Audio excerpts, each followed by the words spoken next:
ஜனாதிபதியின் ஊரில் இருக்கிற பாடசாலையிலேருந்து தான் வந்திருக்கிறாங்க. 6 மணி 1 நிமிடம் ஆகின்றது. From Belgium. அந்த காமதேனு என்று சொல்லப்படுகின்ற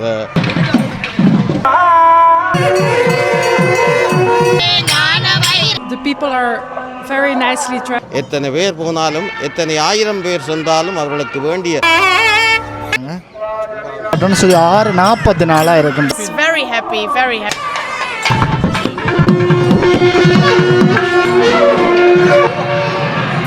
பெரும் உறவுகள் அனைவருக்கும் வணக்கம். நான் உங்கள் ராஜி. இப்போ நாங்கள் நிற்கிற இடம் ஜாழ் மாவட்டத்தில் வரலாற்று சிறப்புமிக்க நல்லூர் ஆலயத்துக்கு முன்பாகத்தான் நிற்கிறோம். இன்றைய தினம் 2025ஆம் ஆண்டுக்கான மகோத்சவத்தின் 7ஆம் நாள் மாலை திருவிழா சம்பந்தமாக தான் பார்க்க போகிறோம். உண்மையை சொல்லணுமெண்டா முருகன் ஒவ்வொரு நாளும் ஒவ்வொரு அழகு, அது பார்க்கவே அவ்வளவு இரண்டு கண்கள் போதாதுன்னு தான் சொல்லுவேன். இன்றைய நாள் என்ன மாதிரியான வாகனங்களில் என்ன மாதிரி வர்ணங்களிலான ஆடைகளில் வரப்போகிறார் அந்த விடயங்களை தான் இந்த காணொலியில் பார்க்க போகிறோம். வாங்க காணொலிக்குள்ளே போகலாம். இன்றைய தினம் பாருங்க, ஒரு வித்தியாசமான வாகனத்தில் தான் முருகன் வள்ளி தெவ்வானை எழுந்தருளி இருக்கிறாங்க. வள்ளி தெவ்வானை வெள்ளை ஏறு வாகனத்திலையும் எங்களுடைய முருகனானவர் ஹாராம் பசு என்று சொல்லுவாங்க, அந்த வாகனத்தில் தான் எழுந்தருளி இருக்கிறார். முகம் மட்டும் தெரியுது பாருங்கள். மெதுவாக முருகனை வெளியில் கொண்டு வருவாங்க.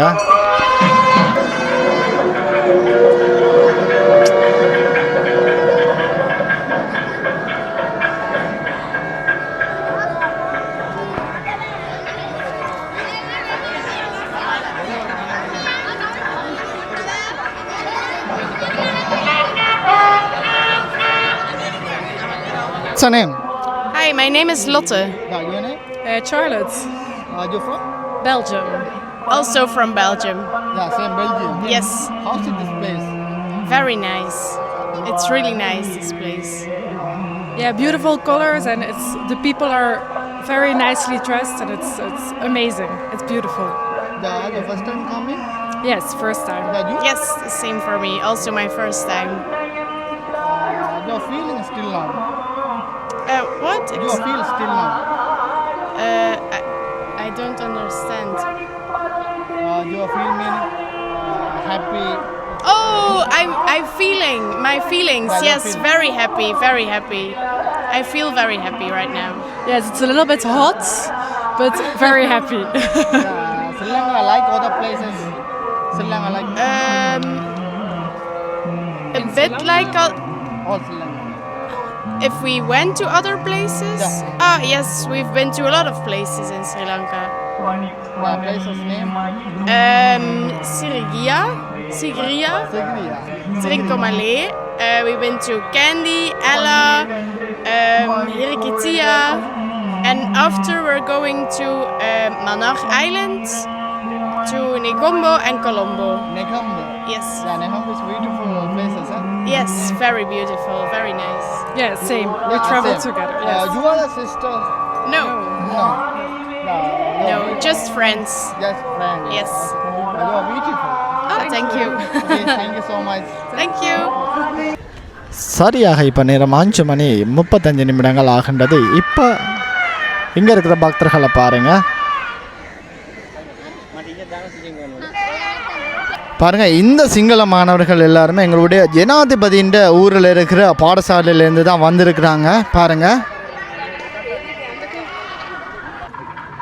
வரலாற்று சிறப்புமிக்க நல்லூர் முருகப்பெருமான் ஆலயத்தில் 2025ஆம் ஆண்டு நடைபெறுகின்ற மகோத்சவ பெருவிழா இப்பொழுது இன்றைய தினம் 7வது நாளாக இந்த விழா வெகு சிறப்பாக நடைபெறுகின்ற காட்சிகளையும் செய்திகளையும் நீங்கள் இந்த காணொலிகள் வாயிலாக காணக்கூடியதாக இருக்கும். அந்த வகையில் இன்றைக்கு மாலை 4 மணியளவில் அங்கே யாகத்திலே மந்திரங்கள் எல்லாம் ஜபிக்கப்பட்டு அங்கே அந்த யாக பூசை நிறைவேறி அதற்கு அப்பால் வஜந்த மண்டபத்திலே பூஜைகள் நடைபெற்று தம்பத்திலே பூஜைகள் நடைபெற்று இப்பொழுது ஆலயத்தின் உட்பிரகாரத்தில் பெருமான் தன் தேவியருடன் வந்து கொண்டிருக்கின்ற அற்புதமான வேளை அல்லவா இந்த வேளை.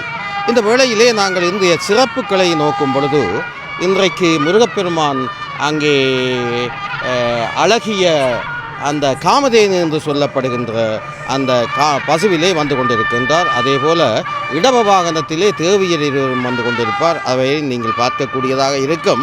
அந்த வகையிலே இந்த காமதேனுவானது முனிவர்களுக்கு இறைவனாலே வழங்கப்படுகின்றது. அவர்கள் யாகம் செய்து ஹோமங்களை வளர்த்து சித்துக்களை பெற்றவர்கள். ஆகவே தாங்கள் விரும்பிய வரங்களை கேட்கும் பொழுது இறைவனாலே இத்தகைய காமதேனு போன்ற பசுக்கள் அங்கே வழங்கப்படும். இந்த காமதேனுடைய சிறப்பு என்னவென்றால் அந்த முனிவர்கள் எதை கேட்கின்றார்களோ அவற்றையெல்லாம் வழங்கிய வண்ணம் இருக்கும். எத்தனை பேர் போனாலும் எத்தனை 1000 பேர் சென்றாலும் அவர்களுக்கு வேண்டிய உணவுகளை எல்லாம் இந்த காமதேனு வழங்கக்கூடியது. பால்வளம் என்பவற்றை வழங்கக்கூடியது, நீரை வழங்கக்கூடியது. எதை கேட்டாலும் அது இல்லை என்னாது முனிவர்களுக்கு வழங்கக்கூடிய சிறப்பு இந்த காமதேனுக்கு உண்டு. ஆனால் முன்னொரு காலத்திலே இந்தியாவிலே உள்ள பலம் பொருந்திய அரசன் ஒருவன் காட்டு வழியாக சென்று கொண்டிருக்கும் பொழுது மிகுந்த பசி தாகத்தினாலே வருந்தினான்.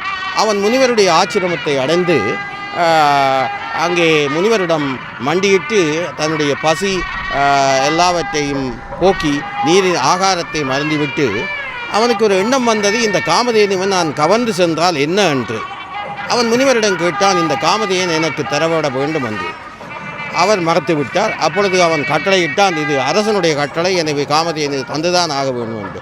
முனிவர் அதனை கொடுக்க மறுத்து விட்டார். மன்னனும் படையினரும் அந்த காமதேனுவை கட்டி இழுத்து சென்று பார்த்தார்கள். முடியவில்லை. அதை கட்டை அறுத்து கொண்டு முனிவரிடமே வந்துவிட்டது. அப்பொழுது காமதேனுவுக்கு சார்பாக சில படைகளும் வந்தன. தேவர்லோகத்திலிருந்து மன்னனுடைய படைகளும் பொருதின. இறுதியில் மன்னன் தோற்று ஓடிவிட்டான். அவன் தன்னுடைய தவறை உணர்ந்து அங்கே முனிவரிடம் மண்டியிட்டு தன்னுடைய பாவங்களை போக்கி தனக்கு அருள் தர வேண்டும் என வேண்டினான். அந்த வகையிலே அத்தகைய சிறப்பு வாய்ந்த காமதேனுவை நாங்கள் காராம்பசு என்று சொல்வோம். அது பாலை மட்டுமில்லை, வேண்டிய பொருட்கள் எல்லாவற்றையும் வழங்குகின்ற சிறப்பு அந்த காமதேனுவுக்குத்தான் உண்டு.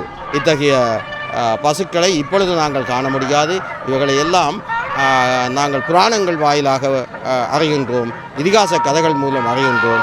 ஆகவே இப்பொழுது நல்லூர் அவருடைய அந்த காண்டாமணி ஒலிக்கின்றது. இந்த காண்டாமணியின் சிறப்பு என்னவென்றால், நல்லூர் ஆலயத்திலே நடைபெறுகின்ற ஒவ்வொரு நேரகால பூஜைகளுக்கும் ஒவ்வொரு மணி அடித்து கொள்ளும். ஆகவே காலையில் ஒரு மணி அடித்தால் அது இன்ன பூசைக்குத்தான் அது அடிக்கின்றது. அதே போல் மாலையில் ஒரு மணி அடிக்கும். இவைகளெல்லாம் நல்லூருக்கே உரிய சிறப்பாகும். அந்த வகையிலே நல்லூர் முருகப்பெருமான் ஆலயத்திலே இன்றைக்கு அங்கே 6 காண்டாமணிகளும் 6 கால பூசைகளிலேயும் ஒலித்து கொண்டிருக்கின்ற சிறப்பு நல்லூருக்குத்தான் உண்டு. அங்கே 7வது மணி அந்த ரத உற்சவத்திலே ஆலயத்தின் உள்வீதி பிரகாரம் இழுத்து வர முடியும். அது மிக பிரமாண்டமான மணி. ஆகவே அதனை மேலே இன்னும் ஏற்றவில்லை. அதனை ஆலயத்தின் உள்வீதி வெளிவீதியிலே அவர்கள் இழுத்து வருகின்றார்கள். இதுவும் நல்லூர் ஆலயத்துக்குரிய ஒரு சிறப்பாகும். அந்த வகையில் இன்றைக்கு முருகப்பெருமான் தன்னுடைய தேவியருடன் வந்து அடியவர்களுக்கு அருளை வழங்கி எல்லா மக்களையும் நல்லோராகவும் நோய் நொடியின்றியும் சிறப்பாகவும் வாழ வாழ்த்தி அவர் அருள் வழங்குவார். எனவே அவருடைய வேண்டுகோளை எல்லா மக்களும் ஏற்று சீரும் சிறப்புமாக வாழ்த்தி விடைபெற்றுக் கொள்கின்றோம். நன்றி, வணக்கம். பாருங்கள், முருகனுடைய வேலை அப்படியே முதுகில் பதிச்சு வச்சுக்கிறாங்க.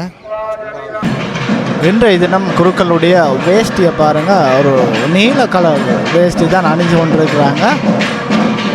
சாமியை கொண்டு வரதுக்கு வாயில் கதவுகள் திறக்கிறாங்க. இந்த நேரங்களில் வழியில் இருக்கிற பக்தர்களை பாருங்கள், இவ்வளவு பேர் நிற்கிறாங்கள்ண்டு. பாருங்கள், முருகனானவர் மெதுவாக வழியில் வர அந்த அழகிய காட்சியை பாருங்கள்.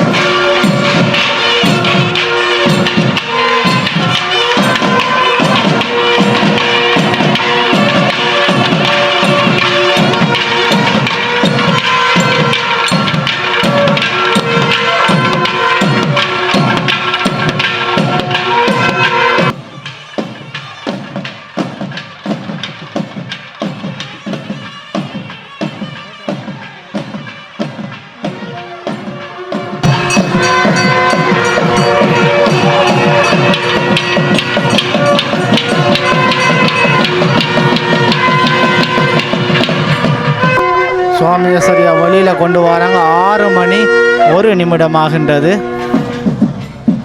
பாருங்க, இந்த நேரம் வழியில் நிற்கிற பக்தர்களை பாருங்க.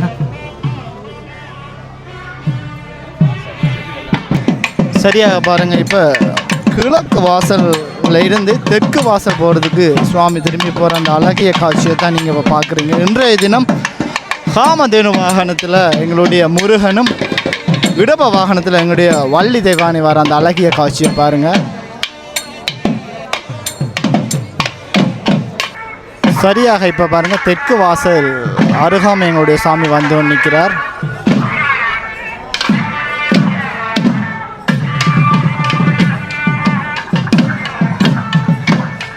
இந்த தெற்கு வாசலில் கோபுரமும் இந்த சூரியன் மறைகிற அந்த அழகை பாருங்கள் எப்படி இருக்குண்டு. கோயில் நுள்வாசலில் இருக்கிற பக்தர்களை பாருங்கள்.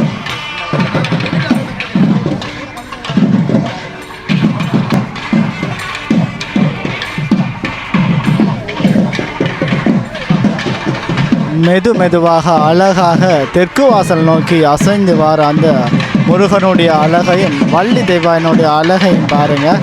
இன்றைய தினம் இடப வாகனத்தில் வள்ளி தெய்வானையும் காமதேனு வாகனத்தில் எங்களுடைய முருகனுமான அந்த அழகிய காட்சியை தான் நீங்கள் இன்றைக்கு பார்க்குறீங்க.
பொல்லாதவனாகிய பஞ்சபூதங்களுக்கு அடிமையாகி பொல்லாதவனாகிய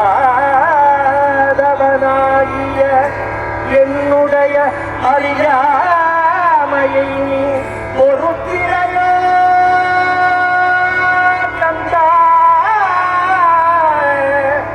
அறியாமையை பொறுக்காததால்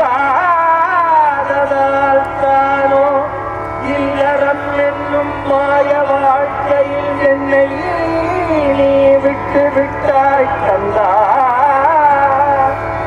மல்லே புரியும் பன்னிருவாதில் மல்யுத்தம் புரிகின்ற உன்னுடைய பன்னிரு தோள்களில் மல்யுத்தம் புரிகின்ற உன் 12 புஜங்களிலும் என் சொல்லே புனையும் சுடர் வேலவனே எழிலான எழில் மிகுந்த அழகான அழகே வடிவான சுடரே வடிவான வேலவனே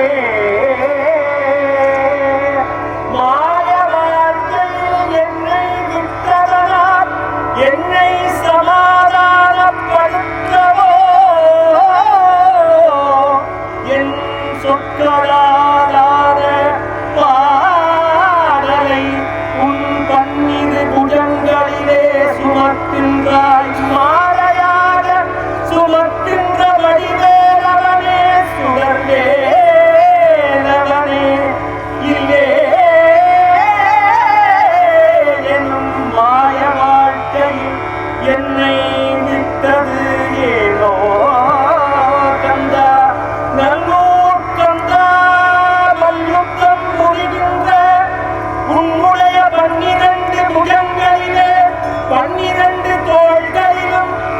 சொல்லே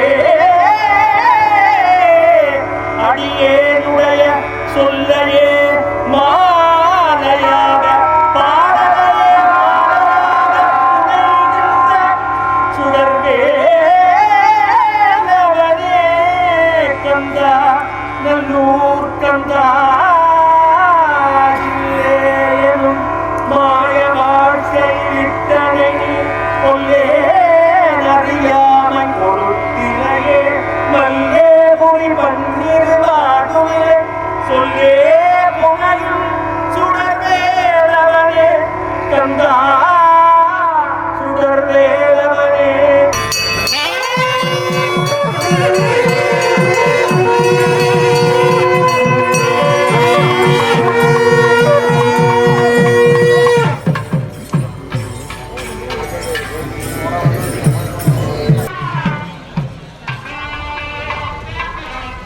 நீங்கள் இப்போ பார்த்த கோபுரமானது அந்த தெற்கு புற வாசல் கோபுரம். அதோட வடக்கு புற வாசல் கோபுரத்தை காட்டுறோம் பாருங்கள். தற்சமயம் மேற்கு புற வாசலுக்கு அருகாமை சாமி மெதுவாக அசைந்து கொண்டு போகிற அந்த அழகிய காட்சியை தான் பார்க்குறீங்க. ஒவ்வொரு பக்தர்களையும் பாருங்கள், பார்க்க அவ்வளவு கண்களுக்கு இனிமையாகவும் அவ்வளவு சந்தோஷமாகவும் மகிழ்ச்சியாகவும் இருக்கும் இந்த தருணம். பாருங்க, முருகன் போகிற பசுவானது ஹாரம் பசுன்னு சொல்லுவாங்க. அதாவது காமதேனு வாகனம். இந்த காமதேனு வாகனத்தை உங்களுக்கு அருகாம காட்டுறோம் பாருங்கள். வாகனத்தின் ஒவ்வொரு வேலைப்பாடுகளும் அவ்வளவு அழகாக இருக்குது பாருங்கள். காமதேனுடைய முகம் உங்களுக்கு காட்டியிருப்பேன். காமதேனுடைய அந்த கொம்பை பாருங்கள். அதே மாதிரி எங்களுடைய வள்ளி தெய்வானை போகிற வாகனமானது இடப வாகனம். இங்கே பக்தர்கள் எல்லாருக்குமே சுண்டல், அதாவது பிரசாதம் கொடுக்குற அந்த காட்சியை தான் பார்க்குறீங்க பாருங்கள். இந்த இடங்கள் எல்லாமே கும்பங்கள் வச்சு சாமியை வரவேற்கிற அந்த தருணம் தான் இது.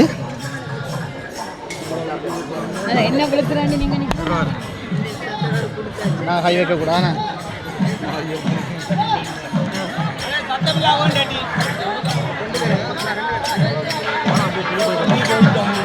சிறுவர்களை பாருங்கள், அந்த பூ போட்டு வணங்குறதுக்காக பார்த்து வந்துக்கிறாங்க. அதோட இறைவனுக்காக அந்த தீபங்கள் ஆராதனைகள் செய்கிறாங்க பாருங்கள்.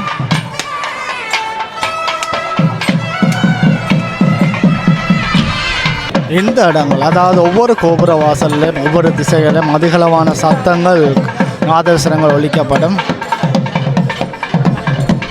பாருங்கள். இந்த இடங்கள்லையும் ஒலிக்கப்படும்.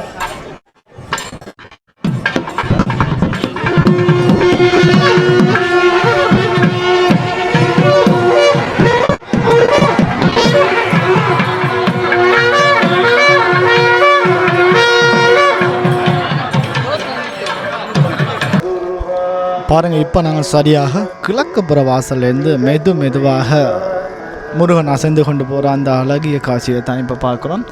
இந்த இடங்களில் எங்களுடைய பிரசன்னா குருக்களினால் திருவாசகம் பாடப்படும். அதாவது தெற்குப்புற வாசலில் கந்தர் அனுபூதி, அதாவது எங்களுடைய பிரசன்னா குருக்களினால் பாடப்படும். அதோடு இன்னொரு விடயம் சொல்லி ஆகணும், இந்த கிழக்குப்புற வாசலில் வாசிக்கப்படுகின்ற அந்த நாதஸ்வரமானது மோகன ராகம் என்று சொல்லுவாங்க. அதே மாதிரி எங்களுடைய தெற்குப்புற வாசலில் வாசிக்கப்படுகின்ற அந்த ராகமானது கல்யாணி ராகம் என்று சொல்லுவாங்க. பாருங்கள், எங்களுடைய முருகன் அசைந்து வர அந்த அழகிய காட்சியை பாருங்கள். இன்றைய தினம் 2025ஆம் ஆண்டுக்கான எங்களுடைய நல்லூருண்ட மகோத்சவத்தின் 7ஆம் நாள் மாலை திருவிழாவை தான் இந்த காணொலி ஊடாக பார்க்குறோம். பாருங்கள், எங்களுடைய வள்ளி தெவ்வானை இடப வாகனத்தில் அழகாக வர காட்சியும், அதோடு இன்றைய தினம் இது ஊதா கலர்ன்னு தான் சொல்லலாம், இல்லை கருநீல கலரிலான குடைகளினாலும் கருநீல கலரிலான ஒரு மாலை, அதாவது வெள்ளையும் ஒரு நீல கலரும் கலந்த மாலை வர்ணங்களால் அணிந்த மாலையும், அதோடு எங்களுடைய முருகனானவர் அதே மாதிரி வெள்ளை கலர் நீல கலர் மலர் மாலைகளினாலும் ஆடைகளும் அதே மாதிரியான ஒரு நீல கலரும் ஆபரணங்களை பாருங்கள். அதே மாதிரி எங்களுடைய வர காமதேனு வாகனத்தின் முகத்தை பாருங்கள்.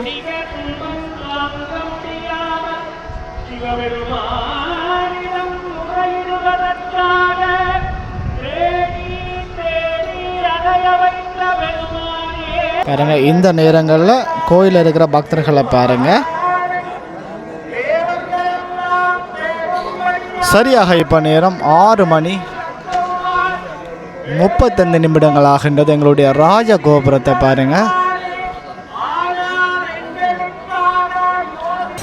சரியாக நேரம் இப்போ 6:41 ஆகின்றது. பாருங்கள், சரியாக 6:44 சாமியை உள்ளே கொண்டு போவாங்க. இப்போ சரியாக வாசலில் கொண்டு போய் சாமி அந்த உள்ளே சுற்றுவாங்க. பாருங்கள், அந்த தீப்பந்தங்கள் வச்சு 3 தடவை சுற்றி தான் உள்ளே கொண்டு போவாங்க.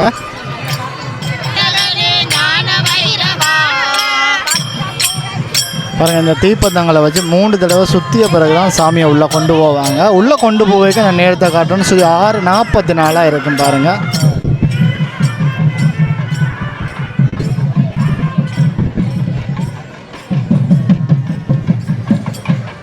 பாருங்கள் இவங்கள் ஒவ்வொரு தடவையும் சாமியை கொண்டு போகும்போது சாமிக்கு பின்னால் இந்த பக்தி பாடல்களை பாடிக்கொண்டு வருவாங்க.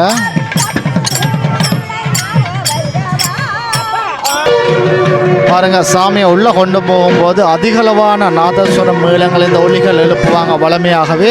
பாருங்கள், சாமி இப்போ உள்ளே கொண்டு போகிறாங்க. நாங்கள் நேரம் சொல்லும் சரியாக 6:44 சாமியை உள்ளே கொண்டு போவாங்க. சாமி அதே மாதிரி வெளியில் வரும்போது நேரம் 6:01 இருக்கும்.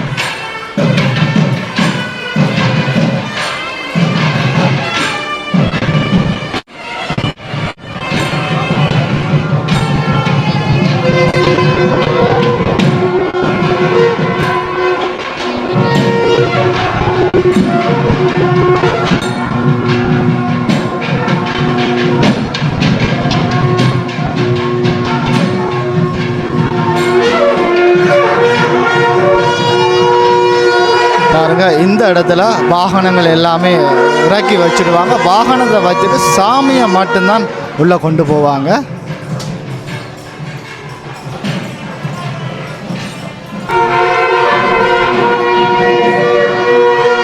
பாருங்கள், சாமியை உள்ளே கொண்டு போகிறாங்க. வசந்த மண்டபத்துக்கு கொண்டு போகிறாங்க. அதோட அந்த அங்கால இன்னொரு வாசல் இருக்குது. அந்த வாசல், அதாவது வைரவர் சாமிக்கு பக்கத்தில் ஒரு வாசல் ஒன்றுங்க. அந்த வாசலில் எங்காட்டும் எப்படி சாமியை வசந்த மண்டபத்துக்கு கொண்டு போவாங்க. பாருங்கள், வசந்த மண்டபத்துக்கு சாமியை பூசைகள் முடிவு போய்ட்டு வெளி விழா வந்த பிறகு கொண்டு போகிற அழகை பாருங்கள்.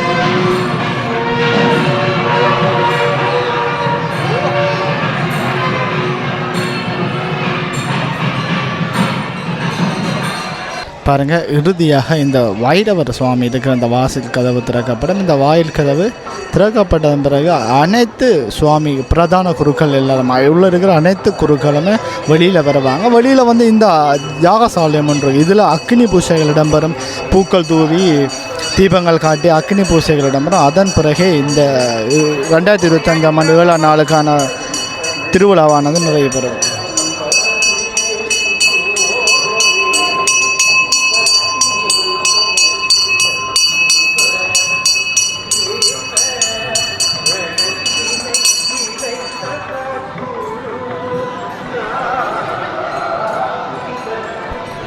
பாருங்கள், பூக்கள் தூவி தீபாரதனை காட்டிய பிறகு இந்த யாகசாலை அக்னி பூஜையானது நிறைய பெறும்.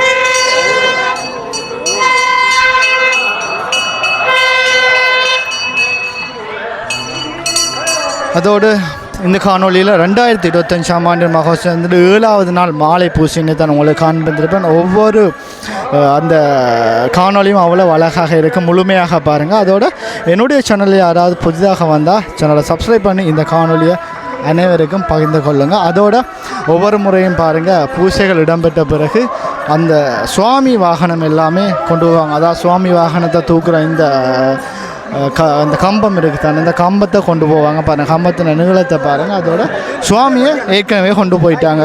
அதை சுவாமி வாகனத்தை கொண்டு போய் வச்சதன் பிறகு அந்த கம்பத்தை உள்ளே கொண்டு போகிறாங்க.